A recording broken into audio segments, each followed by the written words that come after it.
Hi, we're here today this afternoon speaking for iTalent, the youth network. I'm here with Jewell and I am Angelica Little.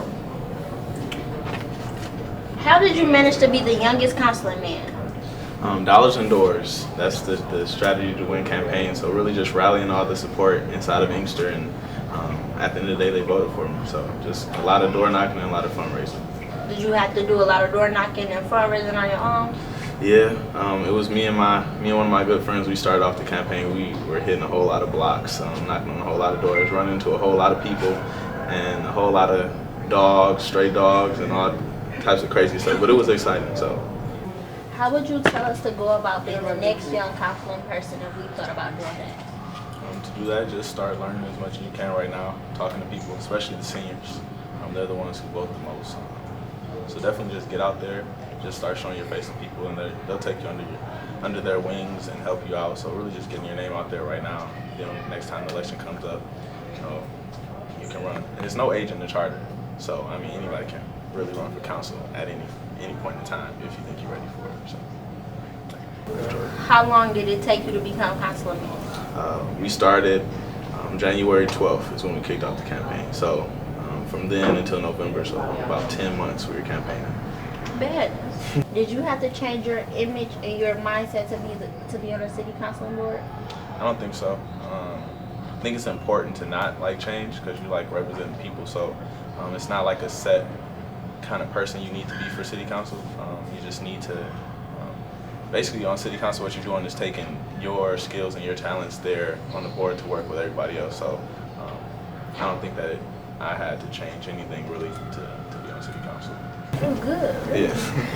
How are you handling personal life with council life? Just try to incorporate everything into each other. So whatever I do, I kind of just like to center everything around council, really. That's my main focus because it's I'm representing 25,000 people and some change. So I think that's more important than some of the stuff I have going on. So I just try to tie everything together and work like that.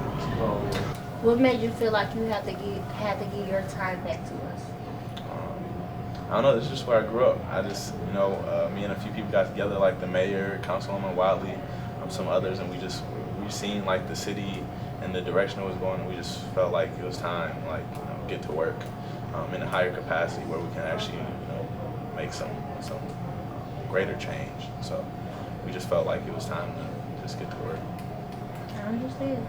What's the most important thing about your job? Most important thing? Improving the quality of life out here.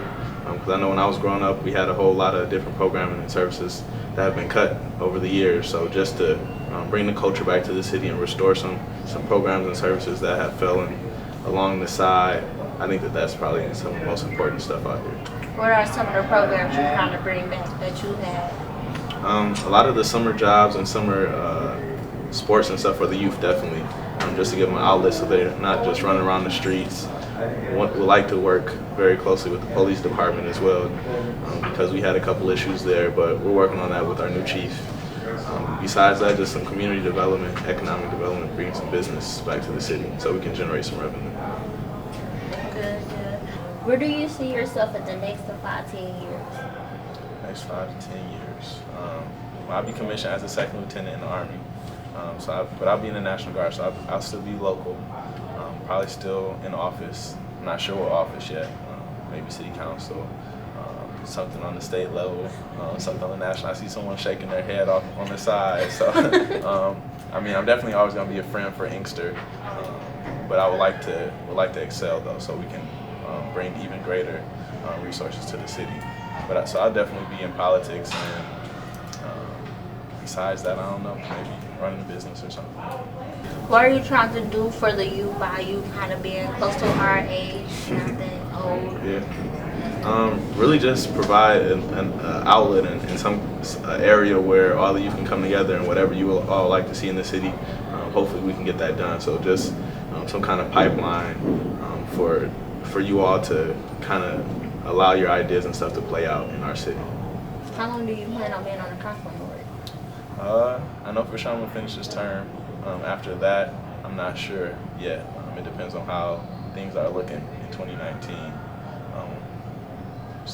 But I'm definitely finishing out this term and gonna do as much work as I can. We hope to see you. How was high school and college? High school was good. John Glenn Rocket. So, you know, go Rockets. And now I'm at U of M Dearborn, U of M Ann Arbor, and Wayne State. So I'm like all over the place. But college is good. I'm in my junior year, so I only got 1 year left, thank God. Studying like political science and business studies. So we're almost out of there, so I'm looking forward to that. Good. How do you feel about the charter? The charter needs to get changed, definitely. Or not even changed, at least revised, edited, because it's already 50 years old, and then I heard that it was adopted from even previously before that, so it might be like close to 100 years old. And so for us to be going off of laws that kind of put us out of whack with the county, the state, and the national government, so we're running some stuff illegally, possibly, just because we're just not aligned with the state. So I think it definitely needs to be changed. We have to take a look at it, and so I'm glad the Charter Commission was voted in. So we should be getting a new charter soon. How old are you? I just turned 21 a few weeks ago. Last month, I just turned 21. So by you being so young, what are some of the pressures that be on you? I know sometimes, like during the campaign, it was a bigger issue. People were just, I'm saying, since I was so young, maybe I like had no reason to run for office. But it's sort of slowed down since then. So after like we actually started getting to work and I actually talked to enough of people, they kind of like understand now like it's probably okay that he's on the council even though he's young. So, but that was an issue when I was first running. It was my age. They just thought I just didn't know nothing. So that was an issue. What are some of your upmost coming up events in I know for sure May 28th, I have a senior veterans luncheon that I'm planning. It'll kind of be a kickoff to the Memorial Day parade that we're having on Monday. Besides that, I'm not sure. I know we're planning on having some, I know we're talking about having some kind of black tie affair later in the year, probably in the fall. But I'm not sure about that yet. But I know for sure the senior veterans luncheon on the 28th and the Memorial Day parade on the 30th. So those two right there. Should be a nice time. What are some things you do to ease the pressure? Yeah. Talk to people.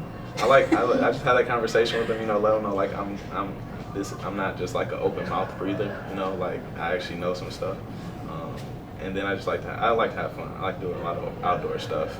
You know, riding a four-wheeler, just stuff to like clear my mind and have gatherings with people because I'm busy. So when I like get a chance to hang out, I just like have everybody hang out together at one spot so I can just see everybody.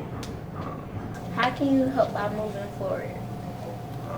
How are you helping by us moving forward? How am I helping? Really just trying to bring my resources to the city, talking to people, networking, crazily networking, like talking to everybody, just trying to see what other cities are doing and how we can reciprocate that in our town. Because it's other cities, we're all struggling really, but I mean people are getting creative, so we just trying to bring that creative touch to Inkster so we can figure out how we can come out of this where we're at right now and move on to greater things. So really just resources, ideas, people, that kind of stuff. What are some of the activities and organizations you are in? So I help out with the Boy Scouts here in the city. I can.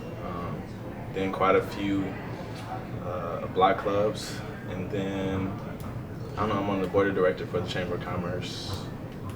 I'm on the board of directors for the Michigan Democratic Party, the 13th Congressional District. I mean, it's a lot of stuff. I just like to stay busy, so I'm involved in a whole lot. But definitely trying to ingrain myself in a lot of those youth organizations right now, just so I can make sure I keep it here. So how do your schedule look during the week? Oh, it's busy. I like to use all 24 of my hours, so it's like nonstop. My schedule. I really don't know my schedule. Really. I get calls sometime and I just gotta go. So, but it's busy, but it's always exciting to stay on the move. So would you say you're good with time management? I guess so. I guess I could say that. Got a team, people help. So. It's always good for people to help. Yeah. Can't do nothing by yourself. So. What do you enjoy about your job? The people. I just like talking to people. Even the weird people. Even the weird people. Yeah, when I was knocking on doors, I ran into like all kinds of people. But I think it's I think it's like a good thing. I just like to have a conversation with somebody. You never know what you can learn. So, and I'm still a young person, so I just be trying to take in everything I can, and that kind of like helps me be a more well-rounded individual. So, definitely. Once again, I'm here with Jewell, and I'm Angelica Little, and we're speaking for iTalent, the Youth Network. Thank you.